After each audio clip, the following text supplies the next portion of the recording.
Welcome back, everybody, to another edition of New York Got Game. The season is almost here. You know what we do every year on the show?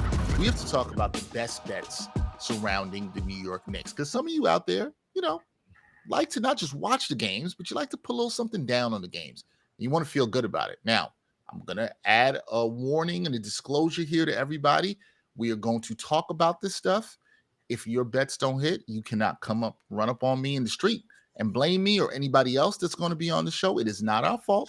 We are just here to have a discussion about the best bets. So we just want to let you know. So joining me, because I'm not going to do this by myself, joining me is my good co-host, Bryan Fonseca, who also does some work for the Action Network. And also with him is another Action Network basketball guru. He's a Knicks fan. He's been with us for a Knicks watch party during the playoffs. Joe Dellera joins us now. Guys, what's going on? How y'all doing?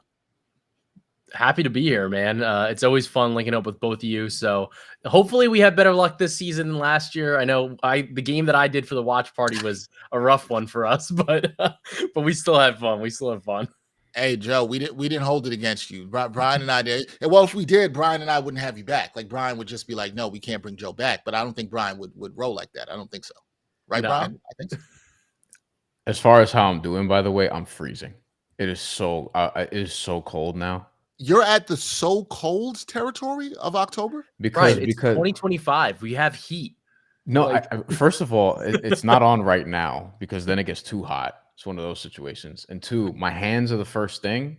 My hands are freezing. But it's going to be fine because hopefully we get red hot with some of these bets. There we go. Okay, there we go. That's a nice little transition there. I like that. Also, I understand, Bryan. I'm not fond of this time of year as it's getting colder in the winter. I'm not fond of that. So here's what we're going to do. I like hoodie season, but it was kind of abrupt this year. Hoodie season came very quickly, True. And then you know what's coming after that. And none of it is good. We know none of it is good. We know that. So here's what we're going to do, guys. We're going to have a discussion about several things in terms of betting here. We're going to break this up into 3 different segments. The first one we're going to do is the award season, because Bryan, as much as anybody I know, loves to talk about futures and awards. He loves that. Award season in October, he absolutely loves that. Then we're going to look at some season-long player props that might be interesting. There are not a lot out there, but we are going to look at that as well. And then we're going to look at some team futures that could be good before we get up out of here. So let's start with award season, because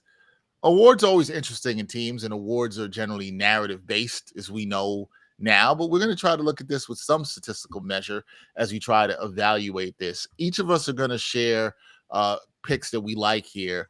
Joe, I'm going to start with you in terms of the awards. Some interesting options out here. What's an award bet that you like for the Knicks here this season?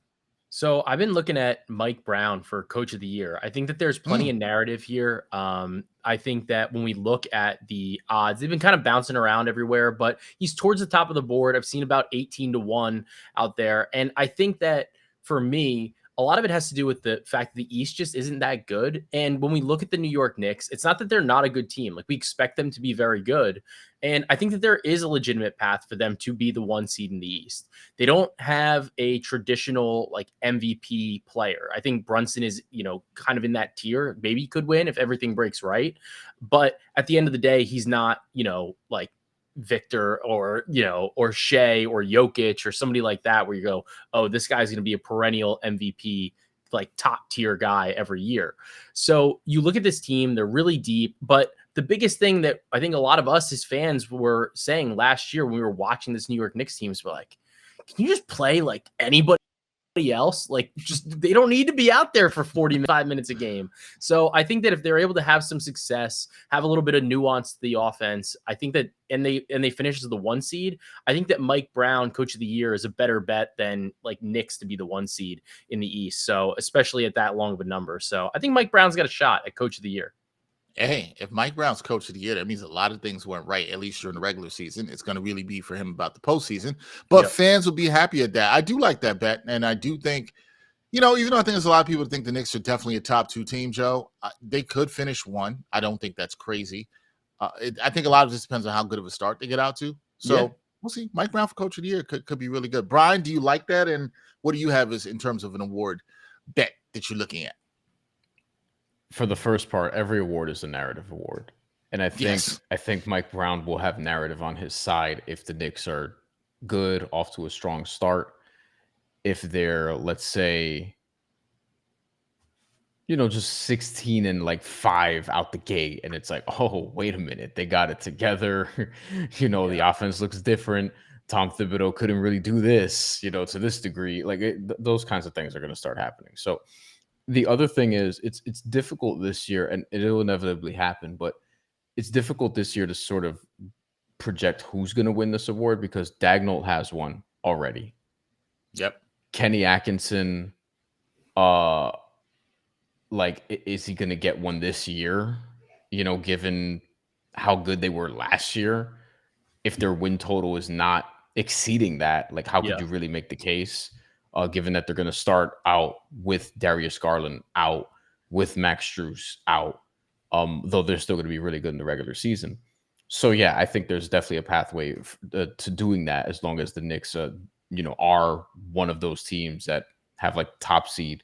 I think they need to be the 1 seed probably for Mike Brown to get this, because then you're going to look at a team in the Western Conference, or maybe there's a team who just punches above their weight, where they win like 10, 15 games more than expected, like Mike Brown did with the Sacramento Kings. Right. Yeah, right.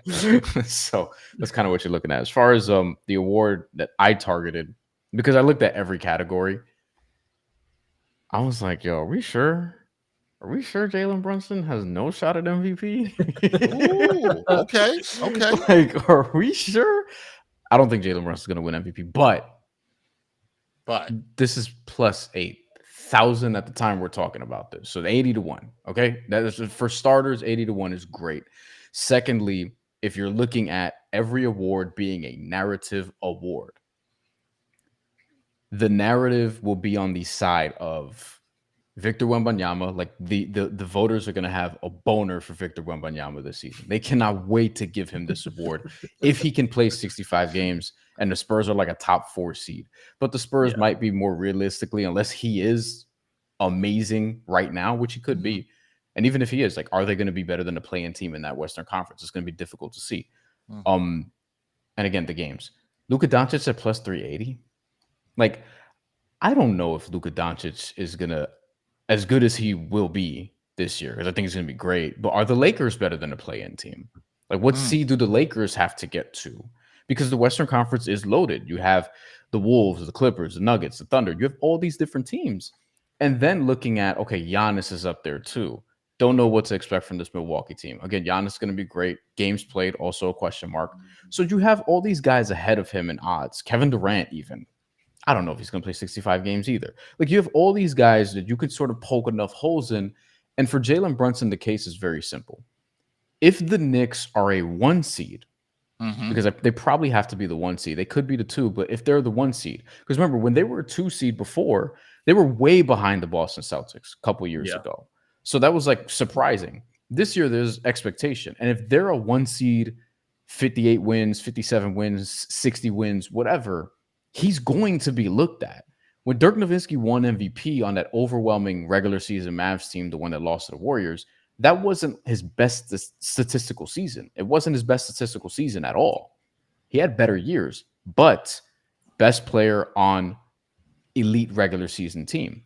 And that's sort of what you're looking at here. If the Knicks are like 2nd or 3rd in wins overall, or maybe even 2nd just behind the Thunder, like, yeah, you're going to look at Jalen Brunson, and the narrative is going to be on his side. The voters are going to be just entranced with all the national games. Did I just make up a word? All the nationally televised games that the Knicks have this year. Like, yeah, I think at 8,000, I mean, it's a number that's going to get shorter if the Knicks are legitimately really good. Yeah, no, I can see that too. And I think you poked holes in a lot of the guys ahead of him in terms of odds that you're like, okay, I can see this rising up. You might want to jump on that now. And it's a fun one to follow for the year, right? It's a fun one that you can look at here. All right, I'm going to give you guys mine. And this is also a long shot. I'm going to be very clear. This is a long shot. But what I would like to preface this by saying is, and I know you guys will agree with me on this, so much of the talk around the Knicks coming into the season has been about how they're going to look under Mike Brown. And everything has been about the offense.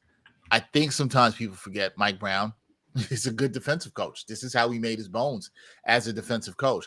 And so I'm going to look in terms of awards. I'm going to look at OG Anunoby for Defensive Player of the Year. Now, the odds for him, DraftKings has it at plus 15,000. All right. I understand those are very long shots odds. They're even longer than what Bryan just mentioned about Jalen Brunson. I also would like to bring up something Bryan said. I understand that everybody, to take Bryan's term, is going to have a boner to give Victor Wembanyama this award. And Big Vic is the best defensive player right now. Like, he's a monster on defense, and it should be the favorite to win this award. However, we know games played is a factor. And if you think the Knicks can be better defensively, and I think there's a world in which where they're playing Mitchell Robinson to start at the 5, where they have OG Anunoby, who's going to actually be able to roam a bit freer than when you saw Cat at the 5, that it can bode well for him. Listen, he's the Knicks' most versatile perimeter defender. There is absolutely, positively no doubt about that. I think he can succeed. I think not enough is being made about Mike Brown's defense last season in terms of the opponent field goal percentage with him as the primary defender. It was 41.6. That was top 5 among wings guarding 500-plus shots. So that tells you just how elite he is in deflections per game last year, 2.7. You want to compare that to something? That's right about where Mikal Bridges was in his 2022, where he came up runner-up in Defensive Player of the Year, right? So this is a guy who could absolutely be in the conversation. We know about his impact in terms of on-off splits. The Knicks' defensive rating was 108.2. With OG on the court, it was 116.9 with him off the court. So the impact is there. Now, look, I think the Knicks have to win games, as we've heard from Bryan and Joe with the other couple of awards. I think they also have to make a significant mark in defense. Like, I'm not saying they got to even be top 3, but can they be like top 7 or 8 and look even better than they did last year? And if they have, combined with the top 2 to 3 offense, which many people think they could have, that will be really good. Now, I think you generally, when you're in Depoy, you want to get into the top 3, but I just also wonder how much more love will be given for perimeter players. Now, look, Bryan, I know you're going to rock with me on this. You have been saying for a long time, too much love is shown to the big men in terms of Defensive Player of the Year award. I agree. Mm-hmm. I think it's time to show some love to some perimeter players. I think OG can have an impact on his defense. The only pause for concern is wins. Will the Knicks get into that top 5 to 3 range in terms of defense? And then how much does Mitchell Robinson play? Because he's also going to have a big impact. But if you want something, just some fun to root for, a long shot flyer, I say go with OG Anunoby, because I will say this. I do think OG Anunoby is going to have enough impact defensively that he should be a first-team all-defensive player. He is the Knicks' most versatile player, and I think usually when you're in that first-team all-defense conversation, you've got a shot at Depoy. So why not throw a couple bucks down on OG Anunoby? That's my one. It's a flyer. I'm trying to help Bryan out. Bryan wants to see the perimeter players get some love here for Depoy. He is 25-1 to be first-team all defense too. Mm-hmm. So like if you wanted to take DPOY as almost like the ladder, that's not crazy either. Where if you said, hey, I'm going to bet first team all defense, and like you said, if the narrative's there, why not? Like, why couldn't he win? And plus, like, I think the New York bump is a thing. I think it matters. You know, you are getting a lot more press coverage.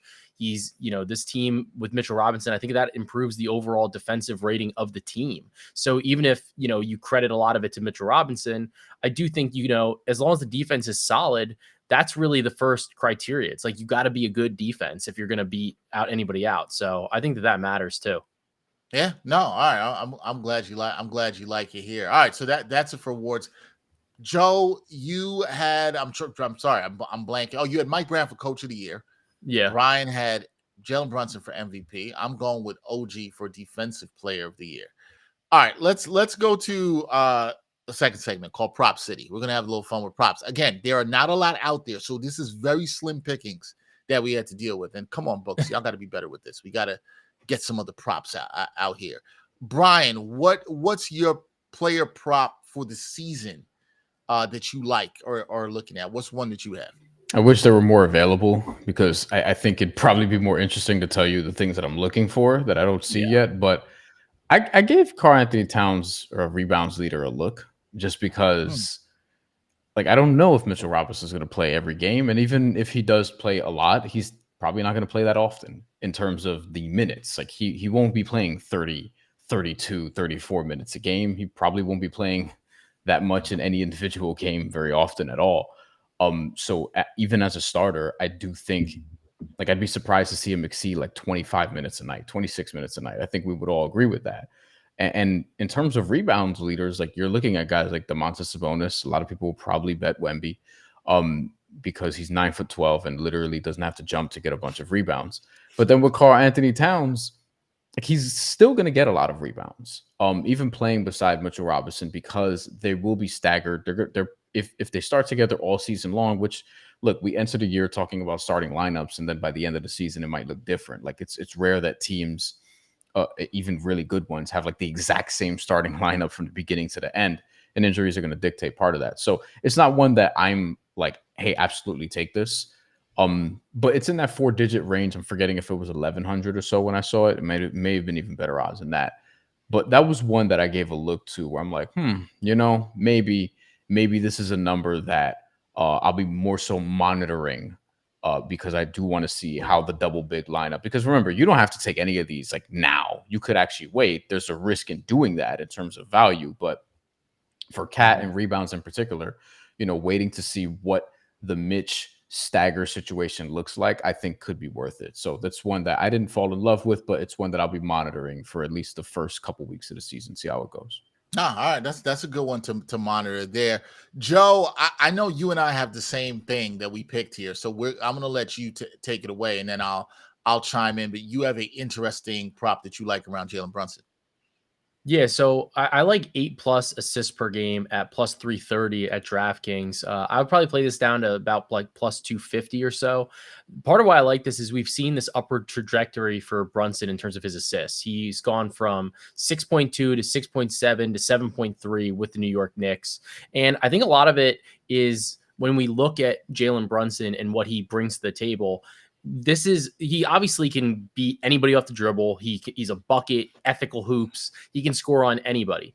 But this New York team has a lot of offensive talent. And I think that with Coach Tibbs gone, with the switch to Mike Brown, I do think we're going to see a little bit more of an offensive flow with an effort to really kind of get everybody else going, where it's going to be a little bit more of an evenly distributed team offensive effort here. And I think that Brunson is going to need to play a little bit more of a traditional point guard role at certain times. I think they might use him as a little bit more of a spot up shooter, but that kind of lends us into this assist prop where this is a team that has a lot of guys that can not only shoot, shoot excellently from beyond the arc, but you do have a couple lob threats in both Karl Anthony Towns and Mitchell Robinson. A lot of really athletic guys with OG Anunoby, Mikal Bridges, obviously, and then you have Brunson at the top. So I think there's plenty of opportunity for Brunson to assist his teammates and be able to facilitate this offense. And I think that the uptick from 7.3 to 8, it seems like a pretty significant jump, but at this number at plus 330,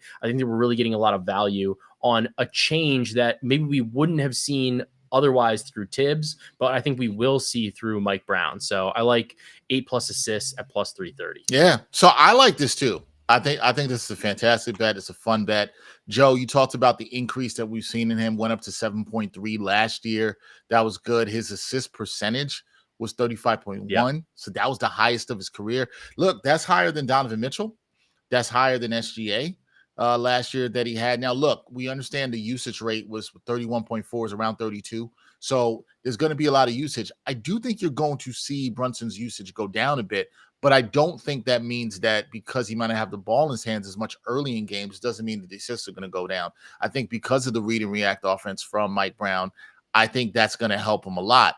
Now, when Mike Brown got to Sacramento, which I think people may find interesting here, they had I think it was somewhere between 10 and 12% increase in team assist rate. So we're also expecting that with Knicks, right? The team assist rate is going to go up. I think it bodes well for Brunson as well, too. There's some data that says his projected assist conversion could go for the team go anywhere from 43.7 to 50%, right? And that equals about, per player like Brunson, 1.1 assists per game. That's what we're asking for. We're asking to go from 7.3 to 8, right? That's 0.7. Mm-hmm. Can that happen? Yeah, I think it can. I think if you believe this Knicks offense could be better all around, I think that betting Brunson to increase his assists, which as Joe mentioned, has happened every single year.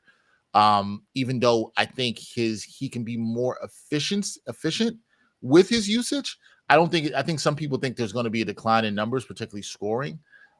Maybe there's a point less per game, but I think he can be more efficient in terms of his, field goal percentage, expected field goal percentage, in terms of his assist rate, which is something I'm going to look at, and just getting assists. And listen, the Knicks were good in games where Brunson had 10 plus assists.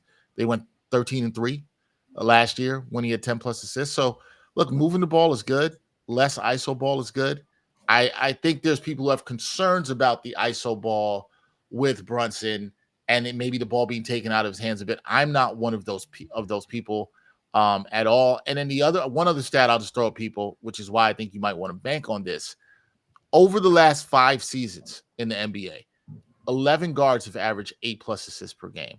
And all of them were primary ball handlers on top 10 offenses. So if you think this Knicks offense, again, this is a bet on the Knicks offense. If you think the offense is going to be really good and you think Jalen Brunson is adaptable, as I personally think that he is, then I think this is a good bet to go with him to average 8 plus assists for the season. And I think it also bode well for the Knicks if he's averaging 8 plus assists for the season. Bryan, do you like your point guards to dish? Yes. Do you like this bet?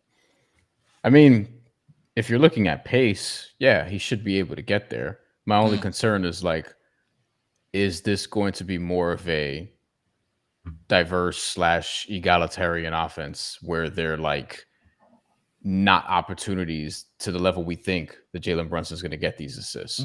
And if he's playing less, then that could hurt too. That being said, I think there are pathways to do this, especially now that their backup point guard retired out of nowhere. That was crazy. I think that with Jalen Brunson last year, he got 35 minutes a game, 35.4, which he's averaged the last 2 seasons. I think we all expect that to drop a little bit, maybe 33, 32. That's the number that we tossed out there, Dex, some weeks back when we went through the rotations. But his assists went from 6.7 to 7.3. So he's on pace to get to about 8, right there, 7.9, if he continues to progressing at the same rate. The problem is the minutes. But look, if they are faster, because even with Tibbs and even though the offense was really good last year, they played at a slower pace. And teams every year, they do this every year. We're going to play faster, and they don't every single year. Right.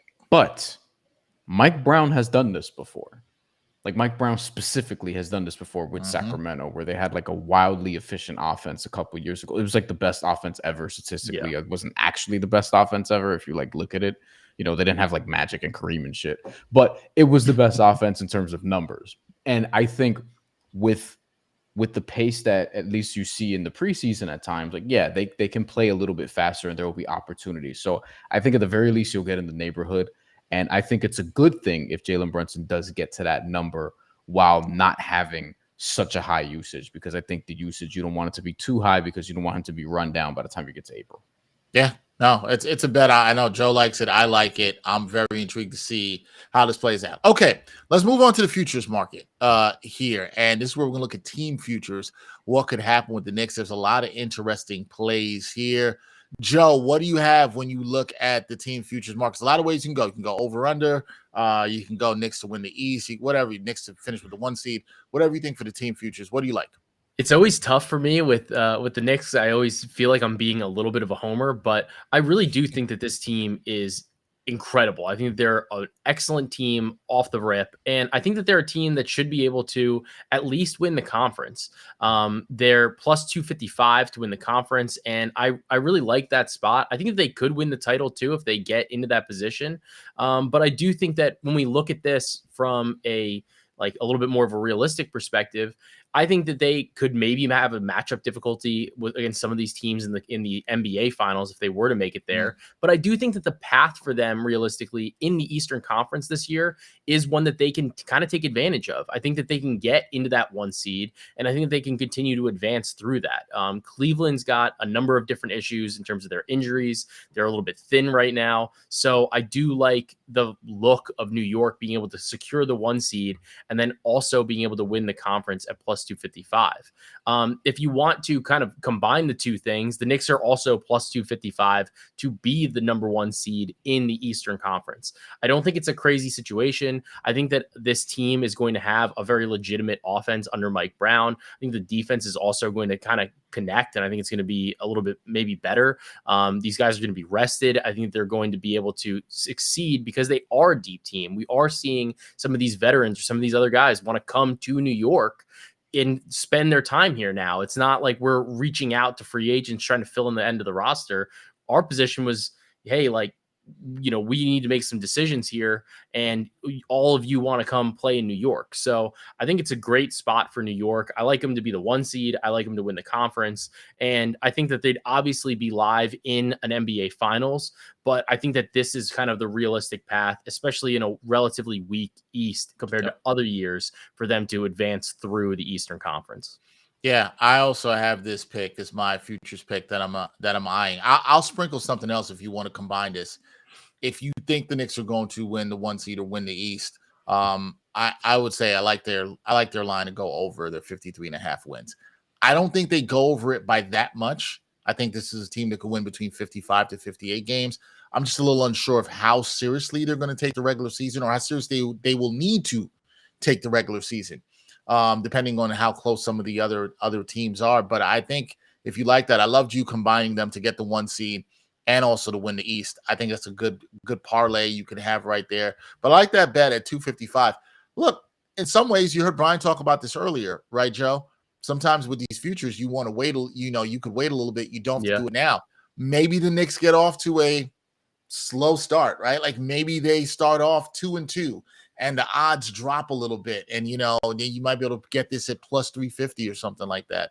That might be something you want to do. I think the Knicks are a good bet to be in the mix, whether they even the 2 seed. If you just want to take them to win the East, do you think they can get through the playoffs? Do you think they can get through some tough matchups? Do you think they're better than Cleveland? If you believe in that, I say take this bet. I think continuity for this team matters. I know they changed the coach. I think their depth matters, but obviously also health matters. If they can stay healthy, I think this is a pretty good bet. So I like that one too. That's my future one. And if you like the over-under for wins, I'd be inclined to go over the 53.5. I'd be inclined to go there. Bryan, what's your futures pick? I also went over on the win total. I also even took the 55 plus wins. Not so sure about 60, but I took the 55 plus. It was a little extra juice. It was like plus 130, 135 ish. I like that.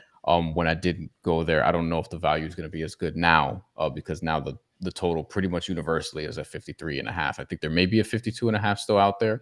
Look, there's a bunch of people that Joe and I work with that like the under, and to which I'm like, I do think, I think team is slightly better, and I think the East is slightly worse. So, what is there to be complicated about this? The other thing that I'm looking at from a more of a micro perspective, because I looked at obviously title, East, whatever. I don't feel the need to touch those things right now. I think if you do think the Knicks are going to win the title, like maybe now is the time that you can strike. But for the East, since it's at 250, I wanted to like entertain other things. And obviously I do think it'll come down to maybe them in Cleveland and maybe Orlando. We'll see what happens with Detroit and Atlanta, some of these other teams in the East. But I think the East is going to be interesting beyond the top 2 teams. I looked at the NBA Cup. The Knicks are in Group C.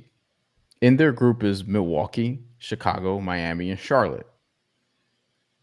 And I was like, to advance, it could be New York and whoever. It'll probably be Milwaukee or Miami, although Joe knows this. I'm delusionally optimistic about Charlotte winning maybe 30 games this year. We'll see what happens. I thought you were going to say Miami. Maybe 30 plus. Yeah, I thought that was coming too, Joe. I would have predicted that as well. Money line, Bryan. I think the Heat will be okay this year. Brandon Miller could be really good, but I bet on the Knicks at plus 800 to win the NBA Cup. Ooh, because I do think in the Eastern Conference, because it goes conference by conference, group by group. And listen, as people up here who love international sports, Joe and I have been covering international basketball together for a while. And Dex, yes. I go to you for a lot of soccer things. Yes. Which is why I'm wearing my Real Betis hat. But I think with the NBA Cup, like there's a clear pathway for the Knicks to get really far in this tournament. As a matter of fact, and at plus 800, like to me, that there's something to be said for that. I feel like they're a team also that's going to take that seriously relative to a lot of other teams.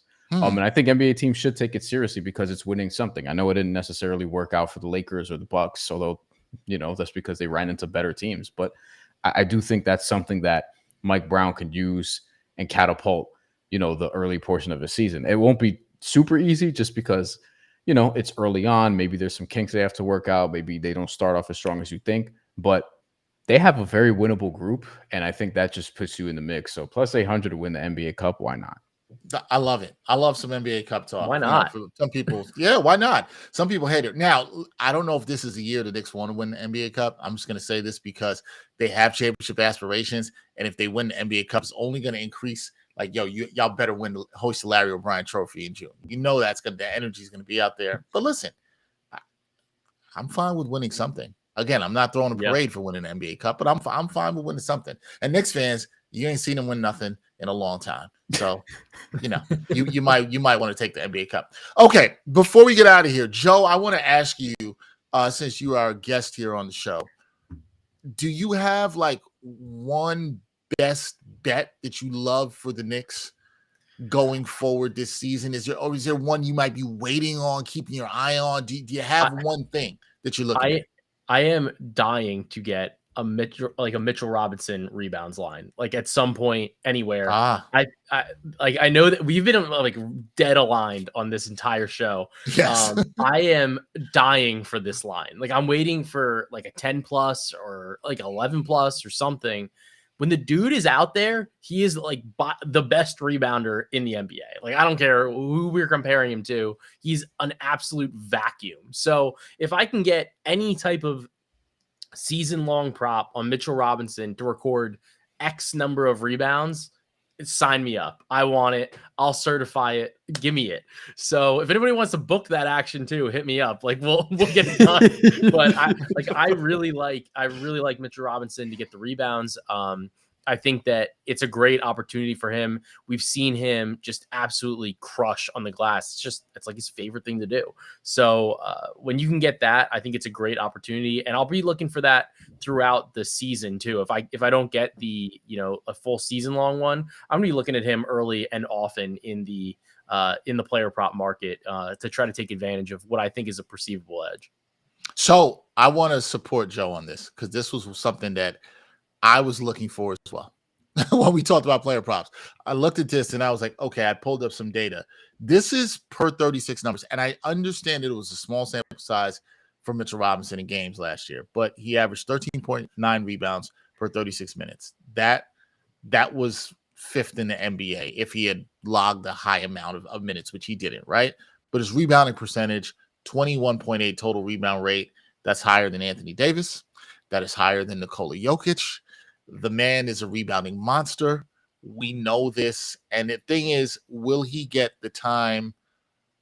Will he get the minutes? I will say this, where I agree with Joe is he's somebody you have to look at really early in the season because I think his line is going to be undervalued. You have to jump on that, look at what the line is, and I would hit that over every time. Don't expect him to play a lot on back-to-backs. Mike Brown has already said they're going to be careful with his minutes, but I think when he's out there and he's looking spry right now and he's got the whole new diet and everything, yeah, man, I love some Mitchell Robinson over numbers until the market corrects itself, which it will at some point in the season. But if you could jump on it early, yeah, I'm with that. Joe, we got to put petition. They got to get a Mitchell Robinson season rebounding line up out there. Like they need that to happen. We need that to happen like yesterday. The best is every time Bryan knows, I'll request lines. So sometimes you can get access to a trader and you'll ask for a line. He's shown me the emails. He does this. So I do this. I have a burner email. Got to have one. But yes, yeah, 1000%. You know, sometimes you can't know it's going for me. But yep. I've asked for something. It's not even listed. It's not even a listed option. They'll put the market up. He'll be like the favorite. How is he not listed? Like, what are we doing? So wow, we've done this for FIBA tournaments. Like we did this for like Eurobasket. Can I ask you guys a question just to let the viewers know? if you request the line, do they always respond, or sometimes they just like ghost you and just like, yeah, we're not saying Sometimes you just nothing about get that. sometimes you'll get ghosted, or the market, like they would have had to post it by then, and then they won't, and then the like whatever, like the market will close, and then you'll get a response like, sorry, we can't offer it now. Well, thanks for And no help. the best is when they do that, and then it's like all in betting, so you're beat. Got it. Nah, it's good, but we will see how the Knicks do this season. It's gonna be fun for people to watch. I have one more thing to shout out, Dex. What you got? Go. One more thing to shout out. Yes. This is what I want people to watch out for, because Jordan Clarkson's getting a lot of love now for Sixth Man of the Year. He's jumped all the way up to like plus 1,200, plus 1,400 in some areas. I just want to see how the beginning of the season goes, because I'm staring at Josh Hart and Deuce McBride just in case. Just in case. I think the Jordan Clarkson signing is a good one, and I've been a proponent of this, and I think it's going to work. But with Malcolm Brogdon out now, and Jordan Clarkson maybe having to have a bigger role, and he is in his 30s. What if he's a little more like unsteady than we think? I think there's an opportunity there for a Josh Hart or a Deuce McBride. I like the Josh Hart play more in terms of six. Probably Josh will fill up the numbers. The only problem is they tend to give it to just. It's like six man of the year is for scorers, and defensive player of the year is for centers. Like that's just it is what it is, or bigs, I should say.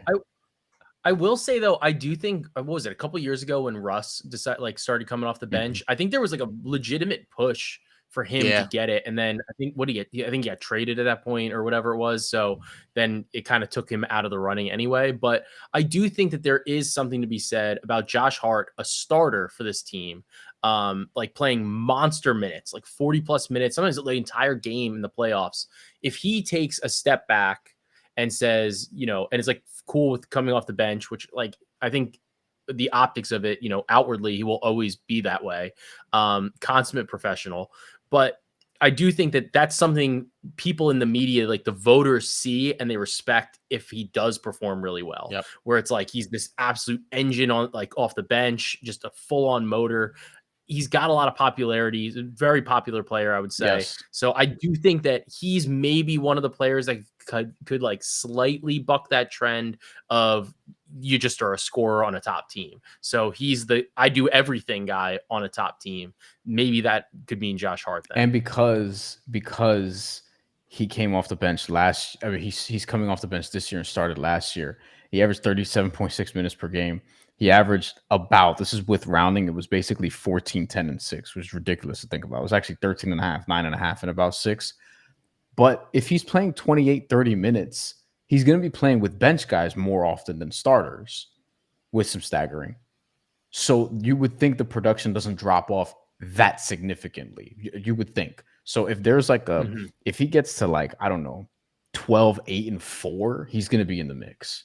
And those are realistic numbers, I think. Yeah, and I think the other thing for him is like his shooting. I mean, outside of his hesitancy to shoot 3-pointers, has been pretty efficient. Like, let's say he does what you just said. What do you say, 12, 8, and 4, Brian? Yeah. 12. Let's say he does that on like he's shooting 48% from the field.